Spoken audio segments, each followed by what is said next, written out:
kasi yan nakasuhan.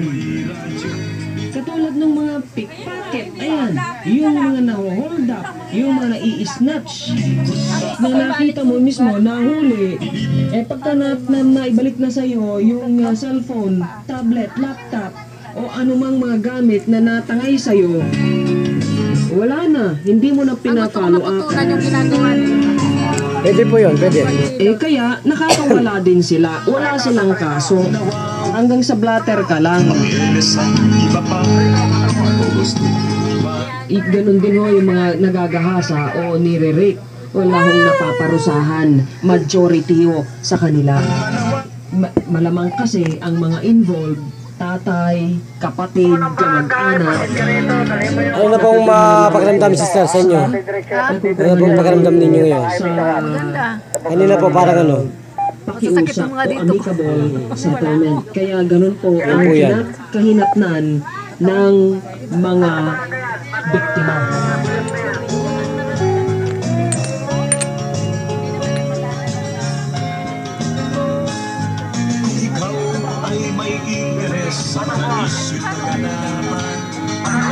Alright, sa mga netizens, kayo ba'y maraming fans sa FB? Magandang hapon sa iyo, Cherry. Kung gano'n po ninyo gusto maging kapartido namin at kamiyembro, gusto po ninyo maging kunbayan para kayo po ay maging kandungan. Para po pag may mga inatake sa puso, high blood, hypertension, pitikin lang po ninyo. Wala na pong mamamatay ngayon. So, sister, kailan pa po ito? Matagal na. Delikado po yan, patay liver ang tama niya. Ayan, sa lahat na... Sa kanina po, patay liver po ang tama niya pag may mga bukol-bukol. Ni Cherry Ann Cabudon sa Facebook, ayan o. Hindi ko binubay. So, nung nilagyan po ng yelo, anong nangyari? Siya nagsabi. Anyway, init naman lamig-lamig. Saan po tumatagos yung init? Thyroid po yun. Hindi niya mabasag po yan eh. Na maging friend si Che. Wala babasag ng metabolism ng thyroid yan. Ay, tsaka parang may... Pero may babalak pa ang Philippine National may lumalabas na Police na matulis. Itong section mo ng anti-kidnapping. Nagbabalaho sila sa mga netizens na maaaring gamitin huyan laban sa masasama. Narito ang kabuuang detalye sa report ni Chean Cabudol. Chean, ugaling bantayan ang mga pinopost mo upang hindi magamit ito laban sa iyo. Maaaring magkaroon ka ng maraming kaibigan, ngunit maaari ka ring target ng mga kriminal dahil dito.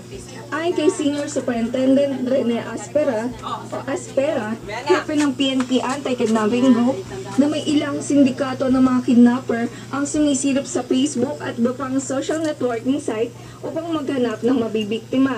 Pinayo ni Aspera ang mga netizen na isa pribado ang security setting ng mga social media account upang makontrol ang mga taong makakakita at makakasilip sa yaman at kalakaran sa buhay. Cherry Ann Cabudon, naglilingkod bayan para sa DWAD. Alright. Cherry, paano ba nga isa pribado ang account? Turuan mo nga yung mga... Uy, may mga lola din ha na nag-Facebook. May mga ka-friend kaibigan ako sa Facebook. Itong si Roslyn din, 3 ang kanyang account. Oo, sa FB. Pero si Bea ko kasi hindi niya friend.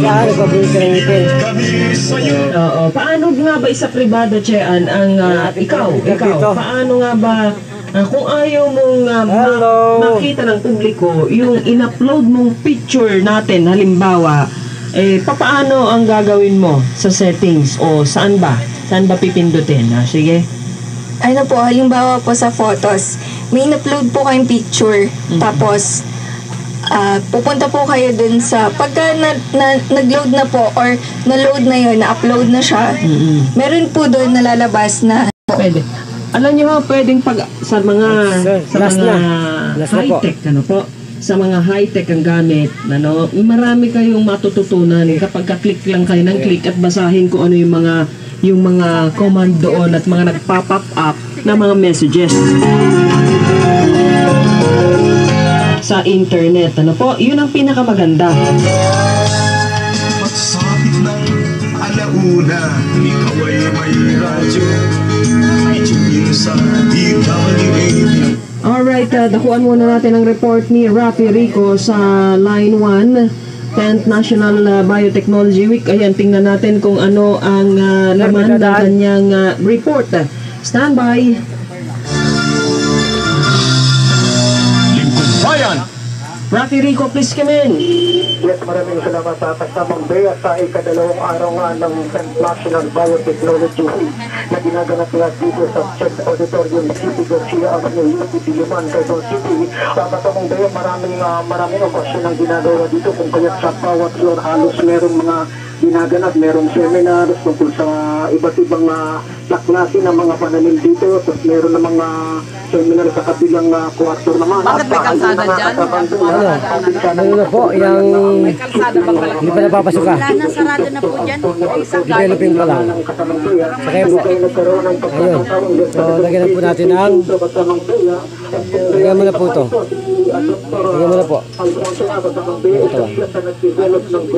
Kung kaya napakaganda sana ng ating maging MVP sa kanya, kanya nga na medyo i-renisip niya sa ibang araw na siguro po ito sa pakalawa kasamang Bea. Kung kaya lumipas naman tayo dito sa Lagay mo ron sa araw-araw po. Water and Management na kung saan may ginagawa din ng 2014 and then International Europe Family Party na nagsimula pang ito sa kasamang Bea at matatapos ito sa Ito po, lahat po dito. kaya dito rin naghanap tayo ng Ano trabaho ang... Ano trabaho ang asawa mo, sister? Kasi wala po akong asawa. Ay, ganun ba? Single mother sa tayo. Mag-member ka para lalo kang kumita. Saan ba ang anak mo? Magano ka? Magano ka sa... Para po, may beauty ka. Mga ano yan, toxin. Papaganda ka, meron ka namang medical. Ngayon na ikasuggest dito. Rafi ko pa rin para sa CBS reporting. Alright mga kaibigan, si Rafi Rico mula pa rin sa Quezon City. Stand by mga kapatid sa ating programa. Lingkod Bayan ni Tony Falcon, naghatid ng 9 na minuto bago sumapit ang alas 2. Nakakasama pa rin po ninyo Bea Corpus at minus Tony Falcon ngayong hapon ng Martes. Kapiling pa rin po natin si Chian Cabudol and of course ang ating mga OJT patrollers from the University of Rizal System, ang Hono Branch. Malapit na ho silang magpaalam dito sa ating programa. Si Roslyn, nagbibigay na siya ng